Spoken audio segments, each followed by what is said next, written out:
സ്ത്രീകൾ ശരിക്കും എക്സസൈസ് ചെയ്യേണ്ട ആവശ്യമൊന്നുമില്ല. ശരിയാണോ?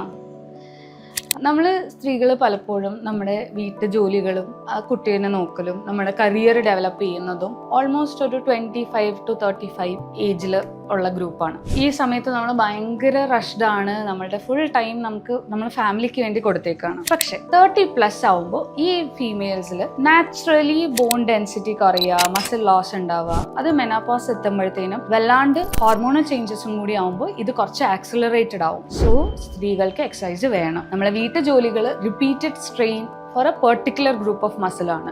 നമ്മളിപ്പോൾ പാത്രം കഴുകുക, കുക്ക് ചെയ്യുക, ഇതൊക്കെ നമ്മൾ സ്റ്റാൻഡ് ചെയ്തിട്ട് നമ്മൾ കൈ കൊണ്ട് മാത്രമാണ് പ്രവർത്തിക്കുന്നത്. സോ അവിടെ നമുക്ക് ഹീൽ പെയിൻ, നീ പെയിൻ, ബാക്ക് പെയിൻ ഇതൊക്കെ ഉണ്ടാവുന്നു. നമ്മൾ അടിച്ചു വാരുക, മോപ്പ് ചെയ്യുക, മിറ്റടിക്കുക, ഇതെല്ലാം ചെയ്യുമ്പോൾ നമ്മുടെ ലോവർ ബാക്കിനും എക്സസൈവ് സ്ട്രെയിൻ കൊടുത്തിട്ടാണ് നമ്മൾ ഈ പണികൾ ചെയ്യുന്നത്. അപ്പോൾ വീണ്ടും നമുക്ക് ഇതേ കണ്ടീഷൻസ് ആണ് കൂടുതലും വരുന്നത്. സോ ഇത് പ്രിവെന്റ് ചെയ്യാൻ എന്ത് ചെയ്യണം? ഈ പോസ്റ്റ് ഡെലിവറി കഴിഞ്ഞിട്ട് കുറെ പ്രസവരക്ഷ ചെയ്ത് 90 ദിവസം കിടന്നു എന്ന് വിചാരിച്ചിട്ട് നിങ്ങൾക്ക് ബാക്ക് പെയിൻ വരാണ്ടിരിക്കത്തില്ല. അത് വരാണ്ടിരിക്കണമെങ്കിൽ കോർ മസിൽ എക്സസൈസുകളും പെൽവിക് റിക്കവറി പോസ്റ്റ്പാർട്ടത്തിൽ തന്നെ ചെയ്യണം. And throughout your life, especially after 30, muscle strengthening എക്സസൈസും അതുപോലെ തന്നെ ബാലൻസിങ് എക്സസൈസും എല്ലാം ചെയ്ത് നമ്മുടെ ഹെൽത്തിനെ കീപ്പപ്പ് ചെയ്യാൻ നോക്കുക. ഹോർമോണൽ ഷിഫ്റ്റ്, നമ്മുടെ പ്രഗ്നൻസി, നമ്മുടെ പേഴ്സണൽ ലൈഫ്, നമ്മുടെ ഹെൽത്തിനെ അറ്റാക്ക് ചെയ്യാതെ നോക്കുക.